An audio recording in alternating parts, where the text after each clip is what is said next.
Dua mahasiswa berusia 23 tahun dilaporkan menjadi korban dugaan pemerasan yang dilakukan oleh seorang oknum anggota kepolisian berpangkat Bribka. Oknum tersebut saat ini telah diamankan dan ditahan di unit Paminal Propam Polrestabes Surabaya. Kejadian bermula saat kedua korban berinisial KV dan RA tengah dalam perjalanan pulang dari acara keluarga. Mobil yang mereka tumpangi sempat terlibat senggolan kecil di kawasan Tambak Sumur, Sidoarjo. Setelah menyelesaikan masalah tersebut secara damai, keduanya melanjutkan perjalanan.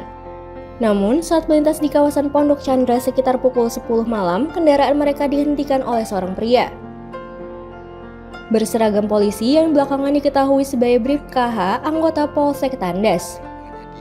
Dengan dalih razia gabungan TNI Polri, Bribka H menuduh kedua mahasiswa tersebut melakukan tindakan asusila.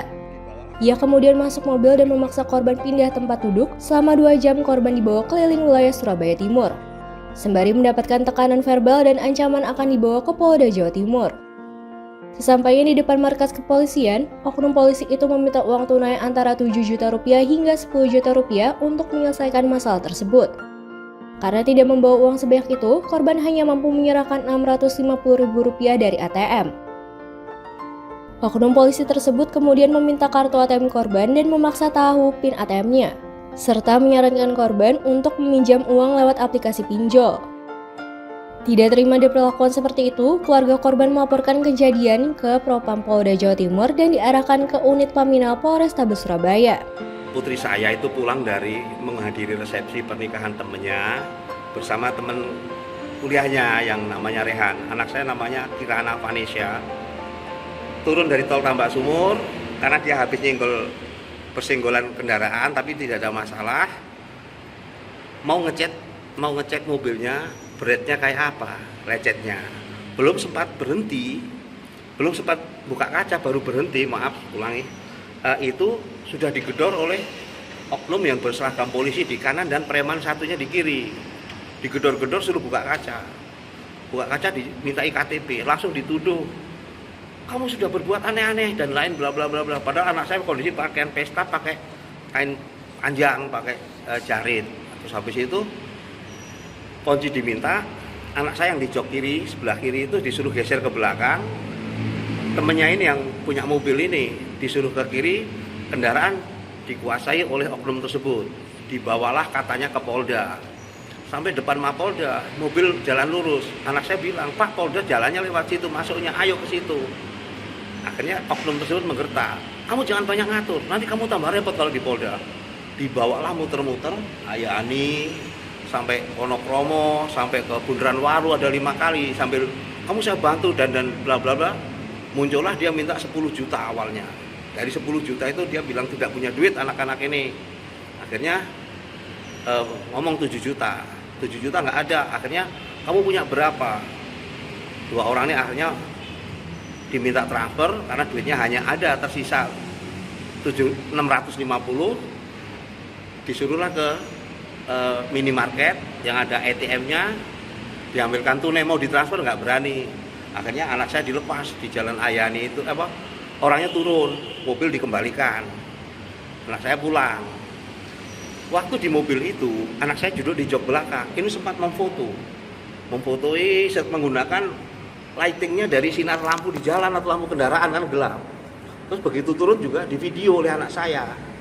Dari bahan itulah, alhamdulillah, saya rangkai, saya tanyakan kepada teman-teman di jaringan saya, ini siapa?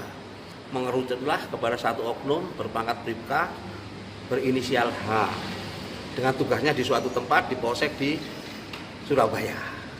Lanjut kami lakukan upaya-upaya untuk mengajak anak ini melaporkan ke Yanduan atau pelayanan di pengaduan Propam Polda Jatim.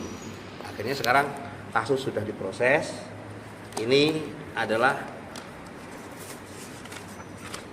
bukti surat pengaduannya. Begitu.